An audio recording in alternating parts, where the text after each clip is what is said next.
Miss হবে না আপনার পছন্দের টিভি শো। দেখুন জি5 অ্যাপে একদম ফ্রি। তোর এই অফিসের ম্যাডাম তোকে এত দামি দামি গিফট পাঠালো কেন? মানে আমি ব্যাপারগুলো কিচ্ছু বুঝতে পারছি না।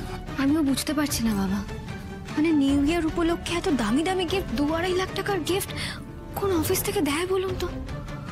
দাঁড়াও না, দেখো দেখো কি লেখা আছে, টোকেন অফ গ্র্যাটিটিউড। মানে কি? কৃতজ্ঞতার চিহ্ন, ব্যাস।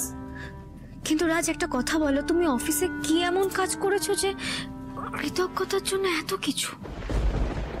এই সব কি তুই জানবি নাকি? যে জানা সে জেনেছে, বুঝেছে, তারপরে এত কিছু পাঠিয়েছে। মা দেখুন, আপনি বুঝতে পারছেন না ব্যাপারটা। প্রত্যেকটা অফিসেরই না কিছু নিয়ম থাকে। তোর এই ফোন ধরার অফিসে যে নিয়ম, বড় বড় অফিসেও কি সেই নিয়ম থাকবে?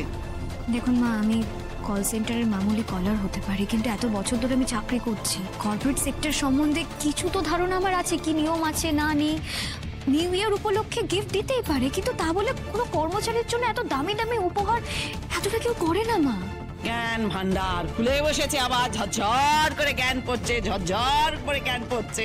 আরে বাবা, একটু তো দামি দামিও কিছু মাথা থেকে বেরোতে পারে না? তখন বলবে, মা আমি সামান্য চাকরি করি, কি করে হবে?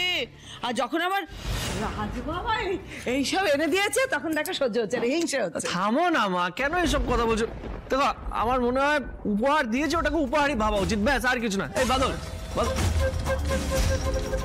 আমার কিন্তু ব্যাপারটা ঠিকঠাক লাগছে না। শ্রী যেটা বলছে একদম ঠিক কথা বলছে, কিন্তু আর তার উপরে তুই মাত্র 2 দিন হলো এই কোম্পানিতে জয়েন করে দিস। মানে আমি ব্যাপারটা ঠিক বুঝতে পারছি না, মানে হঠাৎ এত গিফট কেন? হ্যাঁ বাবা, আপনি একদম ঠিক কথা বলেছেন। দেখো রাজ, তুমি প্রথমে এই কোম্পানিতে মেশিন কেয়ারটেকার হিসেবে জয়েন করেছো, ঠিক আছে। তারপর একদিনের মাথাতেই তোমার প্রমোশন হয়ে গেল, তুমি মেশিন কেয়ারটেকার থেকে সোজা প্রজেক্ট ম্যানেজার হয়ে গেলে।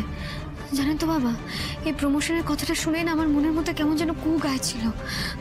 আমার মনে হচ্ছিল কোথাও কোনো না কোনো গন্ডগোল তো রয়েছে। আচ্ছা ঠিক আছে, প্রমোশনের কথাটা আমি ছেড়ে দিলাম, কিন্তু তারপরে দামি দামি উপহার। এই রাজ দেখো, বিপাশা ম্যাডামের এই আচরণ দেখে তোমার কি সত্যি কিছু মনে হচ্ছে না? আমার মনে হয় বৌদি কথাগুলো ঠিকই বলেছে, তোমাদের এই পয়েন্টগুলো ভাবা উচিত। কি পয়েন্টগুলো ভাববো, তাই না? তোমরা একটু শান্ত হও প্লিজ। রাজ একটু শুনো না এদিকে।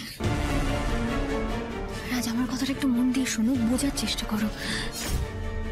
রাজ, তোমার যদি মাকে দামি কিছু উপহার হিসেবে দিতেই হয়, তাহলে সেটা তুমি নিজের ক্ষমতায় দেবে, নিজের যোগ্যতায় দেবে। তুমি এভাবে চুপ করে দাঁড়িয়ে থাকলে আমার সত্যি খুব ভয় করছে। রাজ প্লিজ কিছু বলো, উত্তর দাও।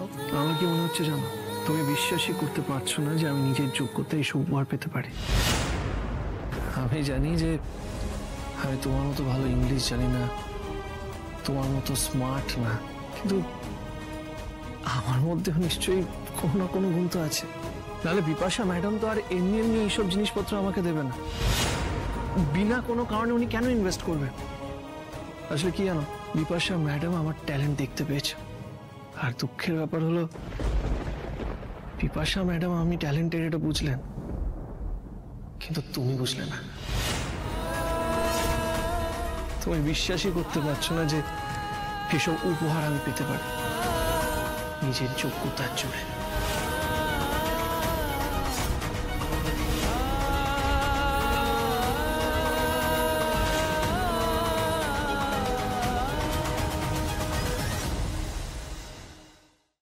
জি5 ডাউনলোড করুন আর সব এপিসোড দেখুন একদম ফ্রি।